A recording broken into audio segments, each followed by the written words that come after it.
चलिए देखिए, आज हम आप लोगों के लिए क्लास 12 का ठीक है एक चैप्टर लेके आए हैं जिसका नाम है स्पर्श रेखाएं और अभिलंब, टेंजेंट्स एंड नॉर्मल्स। ठीक है, इसका हम पार्ट 1 लेके आए हैं। इसके बाद जो भी इम्पोर्टेंट चैप्टर है 12th का, इसके बाद हम लोग मैक्सिमा मिनिमा लेके आएंगे।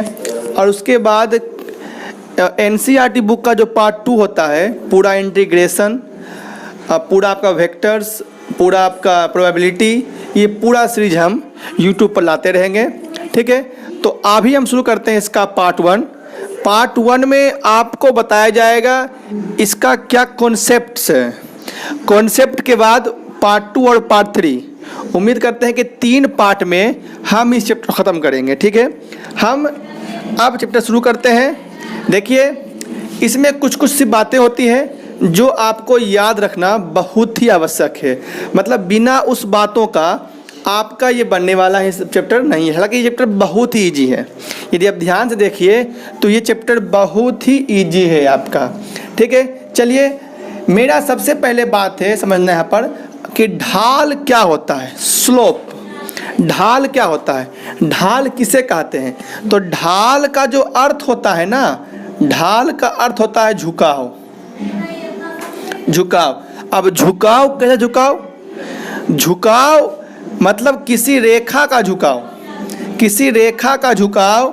ठीक है, किसी रेखा का झुकाव। ठीक है, तो किसी रेखा का झुकाव, ये मान लीजिए, तो किसी रेखा का झुकाव धनात्मक x अक्ष में, धनात्मक x अक्ष में और घड़ी के विपरीत दिशा में, है ना। तो यहाँ पर जो कोण बनता है इसी को हम लोग झुकाव कहते हैं। झुकाव कहें या ढाल कहें।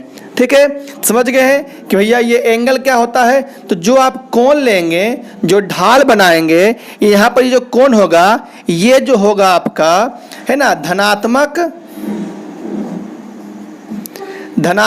x अक्ष, x अक्ष एवं घड़ी की विपरीत दिशा में, घड़ी की विपरीत दिशा में। ठीक है, ये जो कोण लेंगे स्लोप निकालने के लिए, स्लोप निकालने के लिए जो कोण लेंगे वो कोण कैसा होना चाहिए? तो वो कोण जो होना चाहिए वो धनात्मक x अक्ष पर बना हो और घड़ी के विपरीत दिशा में बना हो।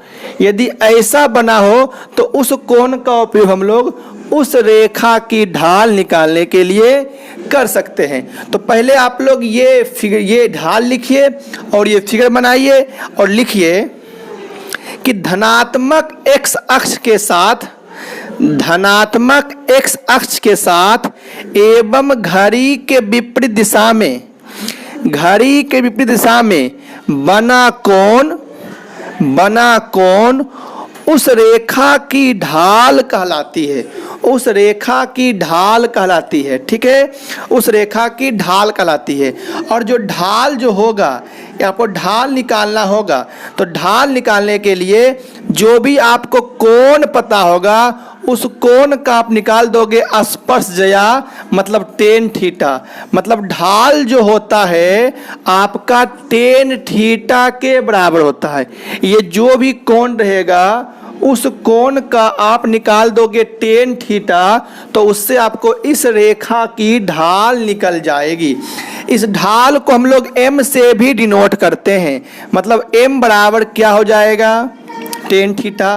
तो आप यहाँ तक बात समझ गए होंगे कि यदि हमें किसी रेखा का कोण पता हो, कैसा कोण? तो धनात्मक x अक्ष के साथ एवं घड़ी के विपरीत दिशा में यदि कोण पता हो तो हम उसका ढाल निकाल सकते हैं। सपोज कीजिए कि आपको एंगल दे दे, थीटा दे दे 45 डिग्री, और बोले ये जो कोण है ये धनात्मक x अक्ष के साथ एवं घड़ी के विपरीत दिशा में बना कोण है, तो ढाल क्या होगा उस रेखा का? तो निकाल दीजिएगा, ढाल m बराबर tan थीटा, मतलब tan 45, और m बराबर tan 45 में कितना पता होता है? 1। मतलब इसका ढाल कितना आ गया? 1। सपोज कीजिए कि ये जो क्वेश्चन है, सपोज कीजिए नेक्स्ट क्वेश्चन में आपको थीटा दे देगा 135 डिग्री, है ना 135 डिग्री। तो आपसे ढाल पूछेगा, तो ढाल मतलब स्लोप, तो m क्या होता है tan 135, और tan 135 लिख सकते हैं हम लोग 90 + 45। ठीक है, आपको पता है कि tan 90 में चेंज होता है, तो tan चेंज होगा कोट में कोट 45, और 90 में कुछ ऐड करेंगे तो सेकेंड क्वाड्रेंट में आएगा, लेकिन सेकेंड तो 10 का नहीं है, यहाँ क्या हो जाएगा माइनस, क्या पता हो जाएगा, यहाँ हो जाएगा -1। तो अभी तक आप लोग को हम सिर्फ एक पॉइंट समझाए हैं कि ढाल क्या होता है। तो ढाल समझ गए, ढाल कैसे निकालेंगे बताओ। यदि हमें ये कोण पता रहे तो हम tan थीटा लगाकर इस रेखा की ढाल निकाल सकते हैं। ठीक है, और कोण कैसा लेंगे, कोण जो लेंगे वो धनात्मक x अक्ष पर लेंगे, और घड़ी के विपरीत दिशा में बना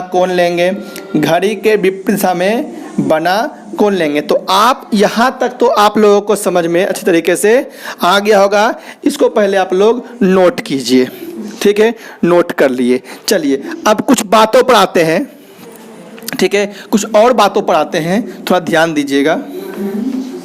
कुछ और बातों पर आते हैं जो कि बहुत ज़्यादा इम्पोर्टेंट है। आप नोट्स बनाइए। देखिए होता क्या है कि किस मैथ्स बनाने के लिए आपको कॉन्सेप्ट का क्लियर होना बहुत ज़रूरी है, क्योंकि क्वेश्चन जो है वो तो अनलिमिटेड है लेकिन कॉन्सेप्ट लिमिटेड है। तो जो सोर्स हमारे पास लिमिटेड है, हमें ज़रूरत है उस लिमिटेड सोर्स पर मेहनत करने की। तो हम लोग मेहनत करेंगे कॉन्सेप्ट पर, ना कि मेहनत करेंगे क्वेश्चन पर। क्वेश्चन तो खुद बन जाने वाला है, ठीक है, सिर्फ आपको मेहनत करना है कॉन्सेप्ट पर। तो आप ढाल में समझ गए कि ढाल भैया क्या होता है, ढाल होता है m = tan थीटा। अब सोचिए कि आपको कोई बोलेगा कि कोई रेखा जो है ना, कोई रेखा जो है बोलेगा x अक्ष के समांतर, x अक्ष के समांतर, लिखिए x अक्ष के समांतर या x अक्ष के समांतर या y पर लंबवत, या y अक्ष पर लंबवत, x अक्ष के समांतर या y अक्ष पर लंबवत रेखा की ढाल। अब देखिए मेरे पास एक लाइन है, ये आपका कोऑर्डिनेट है, तो इसके समांतर एक लाइन खींचे हैं, ये x डैश, ये y डैश। ये सब आपको ऑब्जेक्टिव में बहुत ज़्यादा हेल्प करने वाला है, ठीक है। तो x अक्ष के समांतर या y अक्ष पर लंबवत, तो ये जो लाइन देख रहे हैं ये x अक्ष के समांतर है और y अक्ष पर क्या है, लंबवत है। अब सोचिए हमें जो एंगल चाहिए होता था, जो हमें थीटा चाहिए होता था, वो थीटा चाहिए होता था x अक्ष के साथ बना कोण। तो x अक्ष के साथ ये लाइन जो है, ये x अक्ष है ना, x अक्ष के साथ ये लाइन कितने डिग्री का कोण बना रहा है, तो x अक्ष के साथ ये लाइन 0 डिग्री का कोण बना रहा है कि नहीं। x अक्ष के साथ ये जो लाइन है, ये x अक्ष के साथ कितने डिग्री का कोण बना रहा है, तो 0 डिग्री कोण बना रहा है। तो हमें निकालना इस रेखा की ढाल। तो इस रेखा की ढाल भैया m बराबर होता है tan 0। तो m बराबर tan 0 का मान कितना आ गया, 0। मतलब आपसे यदि एग्जाम में पूछ लेगा कि x अक्ष के समांतर या y अक्ष पर लंबवत रेखा की ढाल क्या होगी, तो रेखा की ढाल बताओ क्या हो जाएगी, 0 होगी। या आप एक और फिर लिखिए अब लिखिए y अक्ष के समांतर, y अक्ष के समांतर या x अक्ष पर लंबवत रेखा की ढाल, y अक्ष के समांतर या x अक्ष पर लंबवत रेखा की ढाल। चलते हैं, ये x डैश, ये y डैश। इस बार बोल रहा है y अक्ष के समांतर, तो भैया ये y अक्ष के समांतर रेखा खींच लिए, और ये जो रेखा है ये y अक्ष के समांतर भी है और x अक्ष पर क्या है, लंबवत भी है, तो बात तो सेम है। y अक्ष के समांतर बोले या x अक्ष पर क्या बोले, लंबवत बोले, बात तो सेम है। अब बताओ तो ये जो रेखा है इसका x अक्ष के साथ कितने डिग्री का कोण है, तो भैया थीटा बराबर ये तो 90 डिग्री का है। जब एंगल पता हो गया आपको तो स्लोप मतलब ढाल जो होगा वो जो m होगा वो क्या हो जाएगा, tan 90, और tan 90 क्या होता है, अपरिभाषित। अपरिभाषित मतलब भैया यदि कोई रेखा y अक्ष के समांतर हो या x अक्ष पर क्या हो, लंबवत हो, तो उसकी ढाल बताओ क्या हो जाएगी, अपरिभाषित हो जाएगी। तो आप ये दो पॉइंट्स को अच्छी तरीके से समझ लिए होंगे। तो आप समझ गए होंगे कि यदि आपको एंगल पता हो, यदि आपको एंगल पता हो और एंगल कैसा, धनात्मक x अक्ष के साथ और घड़ी के विपरीत दिशा में बना कोण, यदि ये पता हो आपको तो आप आराम से उस रेखा की ढाल कर सकते हैं। दो बातें जो थी वो उसे आप डायरेक्ट याद रखोगे, ये समझा भी दिया गया आपको कि कैसे ये निकलता है, ठीक है। तो एंगल पता हो तो आपसे स्लोप निकल जाएगा। अब आगे कुछ बात करते हैं, समझिए, उसके बाद हम इस चैप्टर का मेन पॉइंट में आएंगे। चलिए अब सोचिए, एंगल पता हो तब तो स्लोप निकल जाएगा, लेकिन यदि दो पॉइंट्स पता हो, यदि किसी रेखा का दो पॉइंट्स पता हो तब भी स्लोप निकल सकता है। सपोज कीजिए ये पॉइंट्स मेरा x1, y1 है, ये पॉइंट्स मेरा x2,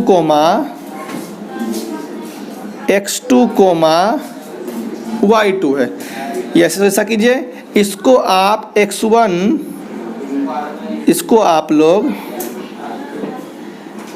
x1, y1 मान लीजिए और इसको आप लोग x2, y2 मान लीजिए। यदि दो पॉइंट पता हो, लिखिए, यदि किसी रेखा पर के दो बिंदु, यदि किसी रेखा पर के दो बिंदु x1, y1 एवं x2, y2 ज्ञात हो तो उस रेखा की ढाल, अब समझिए, ध्यान देखिए, हमें इस रेखा का जो है दो पॉइंट पता है, हमें इस रेखा का दो पॉइंट पता है और हमें इसकी ढाल निकालनी है। तो समझिए पहले कैसे आएगा, ठीक है। सोचिए, इसको पहले इससे मीट कीजिए, इसको इससे मिलाइए, इसको इससे मिलाइए।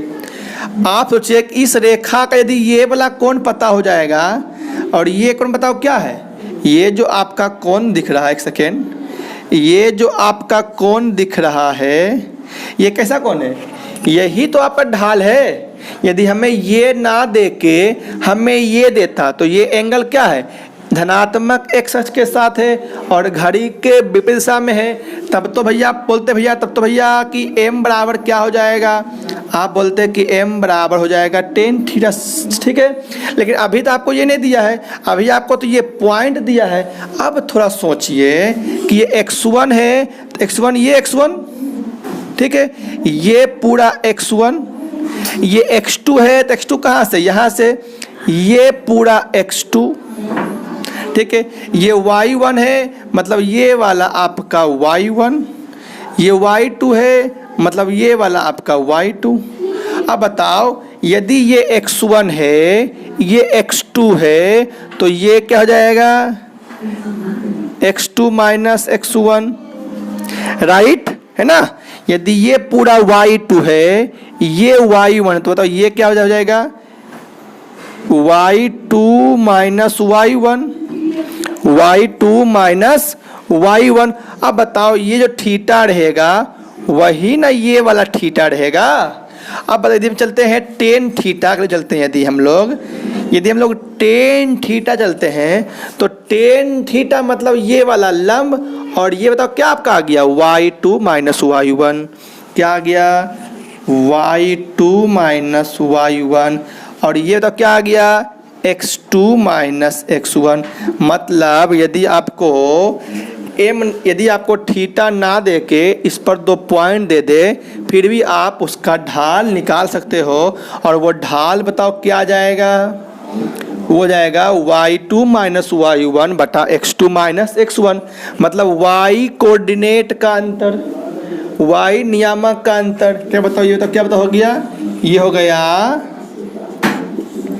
y नियामक का अंतर, और बटा में ये तो क्या आ गया, x नियामक का अंतर, x नियामक का अंतर। सपोज कीजिए कि आपको 2 पॉइंट दे देगा, 2,3 एवं 5,6, और बोलेगा कि इससे कोई लाइन जा रही है तो इस लाइन की स्लोप क्या होगी। तो आप क्या पता करोगे, ये आपका x1 हो गया, ये आपका y1 हो गया, ये आपका x2 हो गया, ये आपका y2 हो गया। तो ढाल बताओ जरा क्या हो जाएगी, ढाल होगी y2 y माइनस y1, तो 6 माइनस ये y2 है ना, तो 6 माइनस 3 बटा में 2 माइनस बटा में 4 y2 माइनस y1 बटा में 4 माइनस 2, तो बराबर कितनी हो गई 3/2। तो ढाल तो क्या जाएगी 3/2।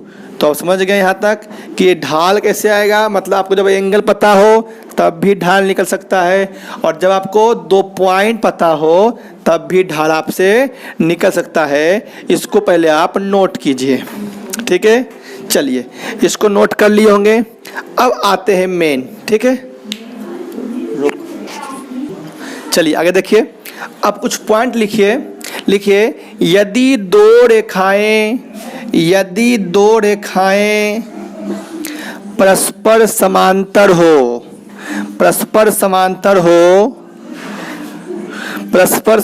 हो तो उसकी ढाल बराबर होंगी। तो उसकी ढाल क्या होंगी, बराबर होगी। मान लीजिए कि ये रेखा और यह क्या है, समांतर है, इसका ढाल क्या है, m1 है, इसका ढाल क्या है, m2 है। यदि ये दोनों रेखाएं समांतर होगी तो m1 बराबर क्या होगी, m2 होगी, ठीक है। आगे लिखिए, ये सब चीज़ें 11 की चीज़ें हैं, है ना, फिर भी लिखिए। यदि दो रेखाएं नंबर आगे लिखिए, यदि दो रेखाएं परस्पर लंबवत हो, तो उस रेखा लंबवत हो तो उन रेखाओं के ढालों का गुणनफल -1 होता है। सपोज कीजिए कि ये रेखा इसकी ढाल m1 है, ये रेखा इसकी ढाल m2 है, और ये दोनों रेखाएं क्या है, परस्पर लंबवत है। मतलब m1 into m2 equals to -1। मतलब यदि समांतर रेखाएं होगी तो उसका ढाल क्या होगा, बराबर होगा, और यदि लंबवत होगी तो ढाल बताओ क्या होगा, बराबर होगा। लिखिए, चलिए लिख लिए होंगे। अब सोचिए, आपको एक प्रश्न बोलेगा, है ना, कि दो रेखाएं परस्पर समांतर है, उसमें एक की ढाल लिखिए। यदि दो रेखाएं परस्पर समांतर है, उसमें एक की ढाल 2x माइनस 4, यदि उसमें एक की ढाल 2x माइनस 4 एवं दूसरे की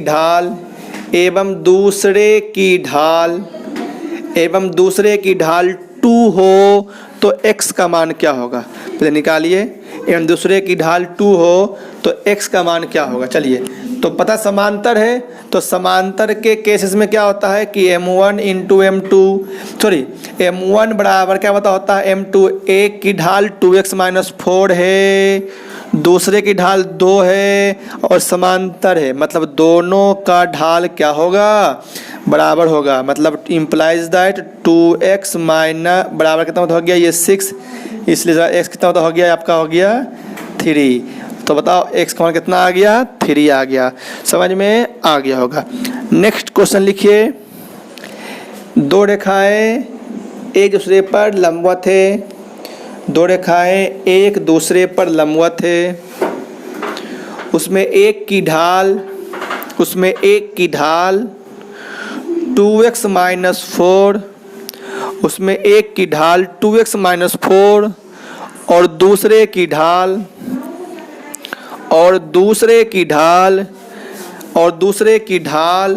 -1/4। एक की ढाल कितनी है, 2x - 4 एवं दूसरे की ढाल -1/4 है। तो x का मान ज्ञात करें।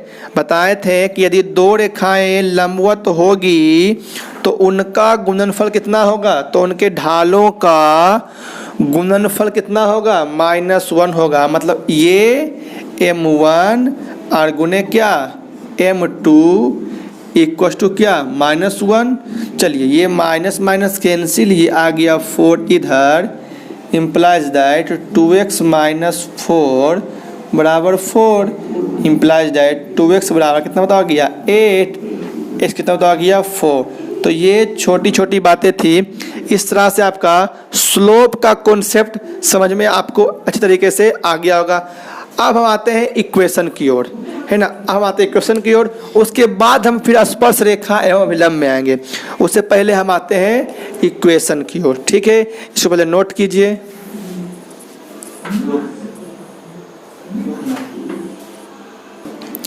चल देखिए, आप लोग स्लोप का कॉन्सेप्ट समझ गए होंगे। आप सबका नोट्स बनाएंगे और नोट्स को बार बार रिवाइज करेंगे, ठीक है। अभी हम यहाँ नहीं पहुँच पाए हैं, अभी आपको हम बेसिक से बातों को समझाते आ रहे हैं और जब यहाँ आएंगे तो आपको सारा चीज़ काफ़ी इजी लगने लगेगा। चलिए अब आते हैं सरल रेखाओं का समीकरण, इक्वेशन ऑफ स्ट्रेट लाइन। कुछ बेसिक सा समीकरण है जो आपके एग्जाम में डायरेक्ट पूछता है। तो समझिए, एक्स अक्ष का समीकरण आपसे पूछेगा कि एक्स अक्ष का समीकरण क्या होता है। आप बताइए जरा हमें कि एक्स अक्ष, कोई रेखा एक्स अक्ष पर है तो उसको बताइए उसका क्या जीरो होगा। यदि एक्स अक्ष पर कोई रेखा है या एक्स अक्ष पर कोई बिंदु है तो उसका कोऑर्डिनेट बताओ क्या होगा, x,0 तो उसमें क्या जीरो है, x है कि जीरो है कि y जीरो है। तो भैया x अक्ष का समीकरण जो होगा उसमें क्या पता हो जाएगा, y बराबर क्या पता हो जाएगा 0। x अक्ष का समीकरण y बराबर 0 कैसे लाएं आप यहाँ देख रहे होंगे।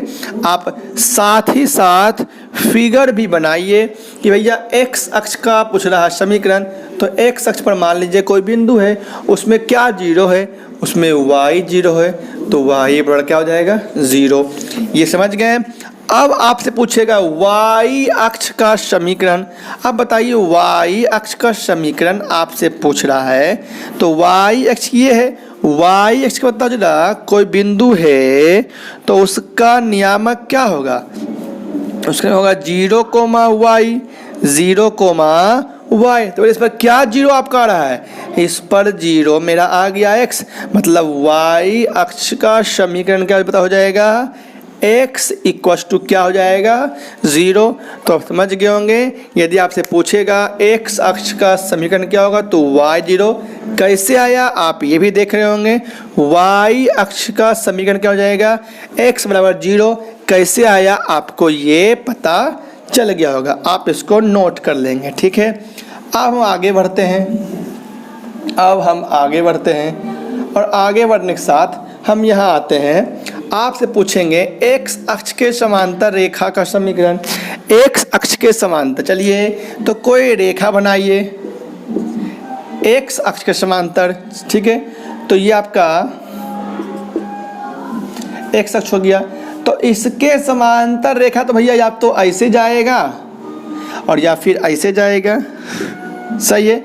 दोनों केस हो सकता है, ऊपर जा सकता है, ये भी समांतर है और ये भी बताओ क्या है, एक्स अक्ष के समांतर है। अब बताओ यदि एक्स अक्ष के समांतर है तो ये आपका इसको बी मान लीजिए, तो ये है ना, ये लाइन है तो ये है क्या है यहाँ बताइए, यहाँ यदि मान लेते हैं ये बी होए, ठीक है, यहाँ बी है ना, यदि ये मान लेते हैं ये हाइट आपका बी है, तो इसका कोऑर्डिनेट बताओ क्या लीजिएगा आप, इसका कोऑर्डिनेट लीजिएगा ना आप बी कोमा 0, बी कोमा 0। सुनिए यहाँ पर एक्स अक्ष नहीं है बल्कि एक्स अक्ष के समांतर कोई रेखा है, मतलब इसका अब कुछ न कुछ वैल्यू तो कितना बताया, बी आया, तो एक्स अक्ष के समांतर रेखा में ऊपर बी आया ना, तो बी क्या है, वाई है कि एक्स है, तो वाई है ना, तो वाई बराबर क्या हो जाएगा, प्लस माइनस बी, प्लस ऊपर के लिए और माइनस नीचे के लिए।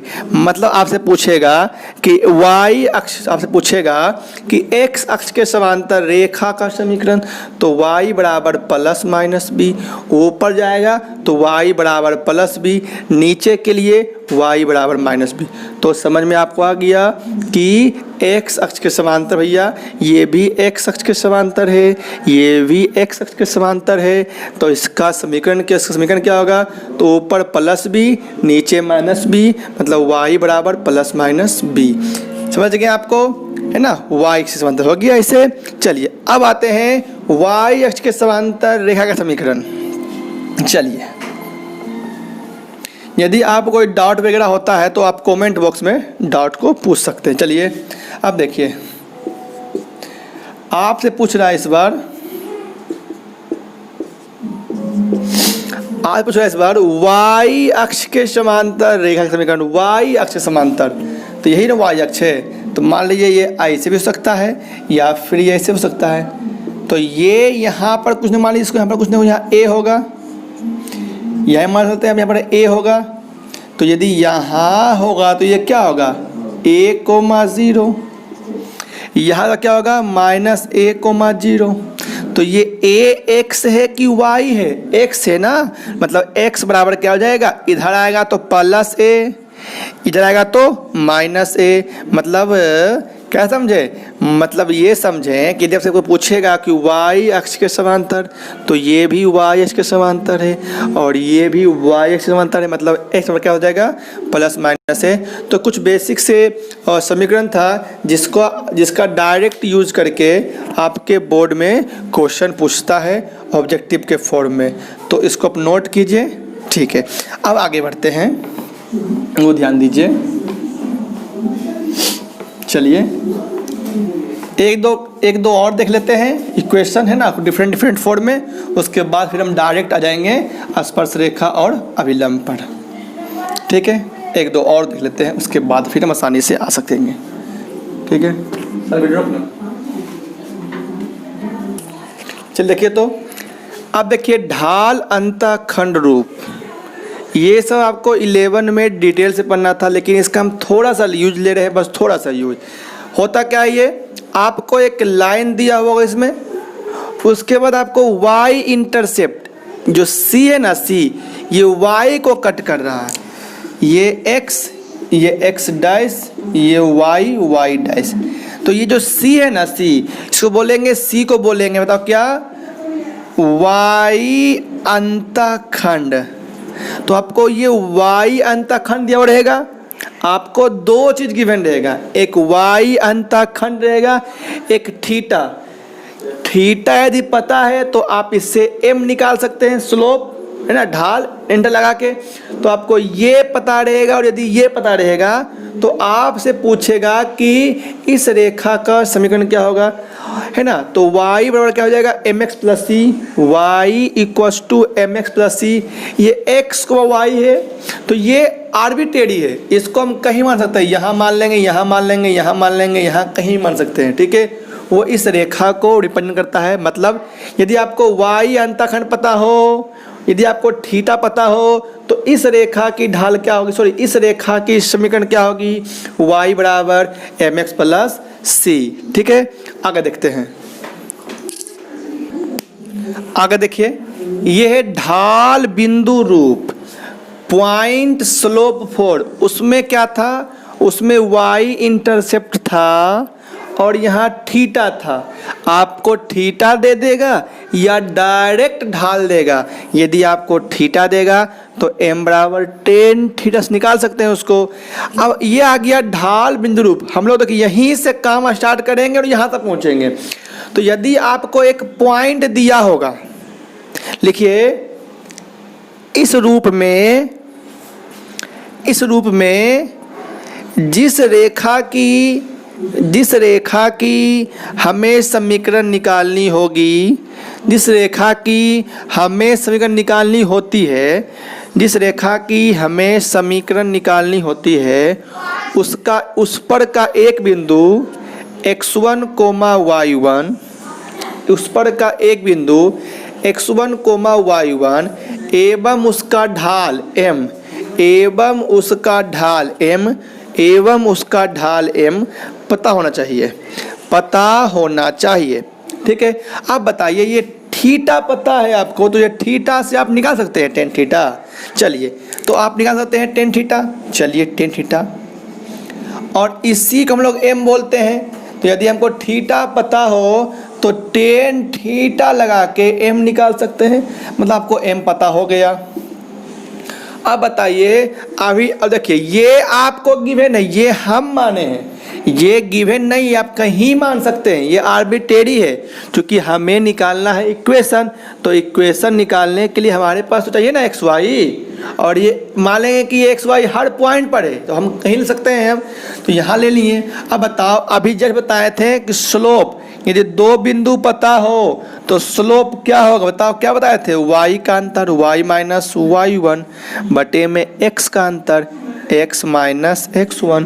इसको कर सकते हैं, सोच सकते हैं हम लोग, बताओ सोच सकते हैं इसे, m into x minus x1 बराबर y माइनस y1, या y माइनस y1 बराबर m into x minus x1, या y बराबर y1 plus m into x minus x1।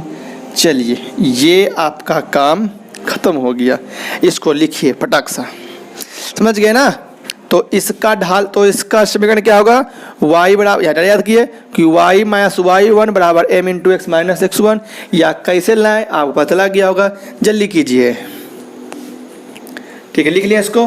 अब देखिए, अब हम कुछ प्रश्न में आते हैं, थोड़ा ध्यान दीजिए, थोड़ा ध्यान दीजिए। चलिए अब हम आते हैं स्पर्श रेखा, है ना, स्पर्श रेखाएं एवं अभिलंब में आते हैं, एवं क्या में आते हैं, अभिलंब में आते हैं। देखिए अब यहाँ से आपको ये 12th के चैप्टर में हम परफेक्टली इंटर कर जाएंगे। आपको कोई कर्व पता है, मान लीजिए ये मेरा कोई वक्र है, और इस वक्र का आपको इक्वेशन दिया रहेगा। इस वक्र पर एक बिंदु है, ये बिंदु से कोई रेखा पास कर रही है, तो उसको तो क्या बोलोगे, मतलब हम लोग कहेंगे, उसको हम लोग कहेंगे स्पर्श रेखा।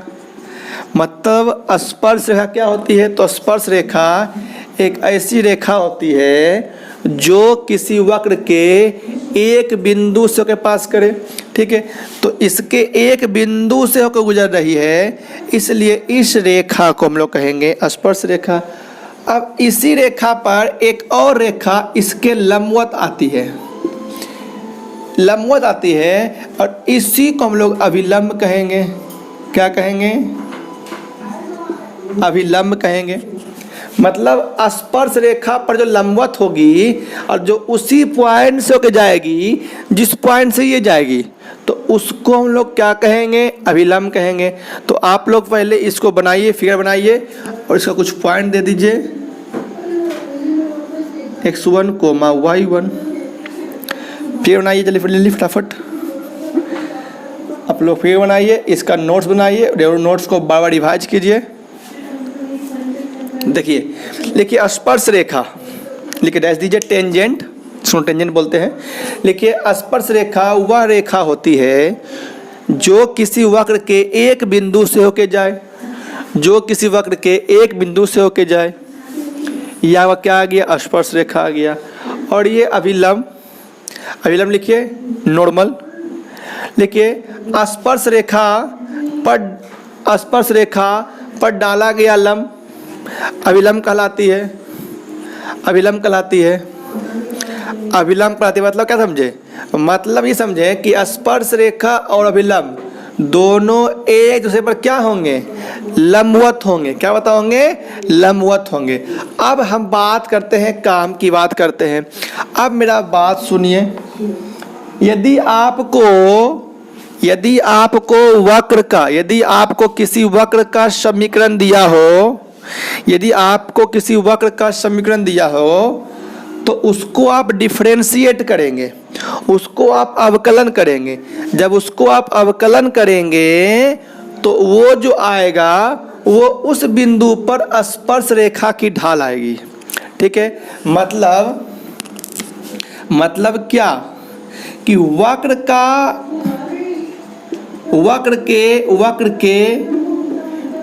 के समीकरण का अवकलन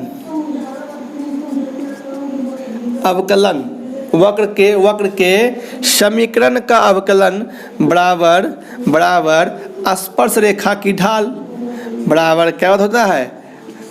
स्पर्श रेखा की ढाल। मतलब वक्र के समीकरण का अवकलन बराबर क्या? स्पर्श क्या होगी? ढाल होगी। मतलब यदि आप वक्र के समीकरण को अवकलन कर देंगे तो स्पर्श रेखा की ढाल हो जाएगी, और जिस बिंदु पर बोलेगा उस बिंदु पर निकाल देंगे। मतलब यदि dy से देखिए, समझिए, यहाँ पर आपको सिंपल एक प्रश्न देते हैं। आपको प्रश्न दे देंगे कि y बराबर, ठीक है, x³ + 2x, है ना। हम बोलेंगे कि इस वक्र के 1,2 बिंदु से होकर गुजरने वाली स्पर्श रेखा की ढाल खींचे। अब सोचिए कि y दिया हुआ है, होता है कि वक्र के समीकरण का अवकलन, ये वक्र का समीकरण दिया हुआ है, इसका हम लोग अवकलन करेंगे। मतलब इसका हम लोग dy बटा dx करेंगे। कीजिए, कितना आ गया? 3x² + 2। तो ये स्पर्श रेखा का ढाल निकल गया। लेकिन स्पर्श रेखा का ढाल आपसे किस पॉइंट पर पूछ रहा है? 1,0 पूछ रहा है। मतलब dy बटे dx, है ना, 1,0। तो जहाँ ये x के लिए है, ये y के लिए है, तो इसमें x आया है, तो जहाँ x है वहाँ 1 पुट कीजिए। तो 3 1 का स्क्वायर + 2, तो 1 का स्क्वायर 1, 3 × 1 3, ये कितना बार आ गया? 5 आ गया। तो आप समझ में आया? क्या समझाएं आपको हम ये समझाएं कि आपको यदि वक्र का समीकरण दिया हो तो उसको आप लोग डिफरेंशिएट करेंगे। जब आप डिफरेंशिएट करेंगे तो उस पर स्पर्श रेखा की ढाल आएगी। तो ये इसको डिफरेंशिएट किए तो स्पर्श रेखा की ढाल आ गई। इसकी ढाल आई, किस पॉइंट पर निकालना है? पॉइंट पर निकालना है 1,0 पर। तो 1,0 पुट कर दिए, है ना। तो जहाँ x था वहाँ 1, यहाँ y था, वैल्यू आ गया।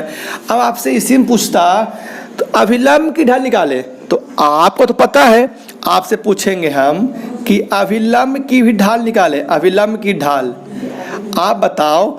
आपको पता है भैया कि स्पर्श रेखा और अभिलंब दोनों आपस में लंबवत होता है। इसको मान लीजिएगा m1 और इसको मान लीजिएगा आप m2। तो आपको तो पता है भैया कि दोनों आपस में लंबवत होता है। मतलब m1 बताए थे कि यदि लंबवत हो तो m1 गुने m2 बराबर -1। बोलो m1 कितना है? m1 कितना है? 5 गुने, बताओ m2 कितना है? निकालना है, बराबर -1। m2 कितना हो जाएगा? -1/5। ठीक है। तो इसको नोट कीजिए, समझ में आ गया। बस उसने वक्र का यदि समीकरण दिया होगा उसको डिफरेंशिएट करेंगे तो उस बिंदु पर उसका स्पर्श रेखा की ढाल आ जाएगी और वो पॉइंट पुट कर देंगे तो ढाल का मान आ जाएगा, है ना। और फिर पूछेगा कि विलंब की ढाल बताओ, तो विलंब की ढाल क्या बता हो जाएगी, बोलो क्या हो जाएगी y माइनस, पता है ना कि अभिलंब और स्पर्श रेखा दोनों आपस में लंबवत होते हैं, तो m1 इंटू m2 बराबर -1, m1 पता है 5, m2 छोड़ देंगे, m2 का मान निकल जाएगा आपसे। तो आज क्लास यहीं तक रहने देते हैं, आपका थ्योरी पूरा कंप्लीट हो गया। कल हम आप लोग ऐसे ट्राई करोगे बनाने का एनसीईआरटी बुक से, पहले एनसीईआरटी बुक ट्राई करोगे, मैक्सिमम क्वेश्चन इससे बन जाएगा। उसके बाद हम इसमें 2 सीरीज और लाएंगे, पार्ट 1 तो हो गया, पार्ट 2 पार्ट 3 3 मतलब कि पार्ट में हम इस चैप्टर को परफेक्ट रूप से ख़त्म करेंगे। मिलते हैं अब नेक्स्ट डे, है ना, कुछ नए क्वेश्चन के साथ। ठीक है, धन्यवाद। आप इसको वीडियो को शेयर और लाइक और सब्सक्राइब जरूर कर दीजिए। ठीक है, बाय।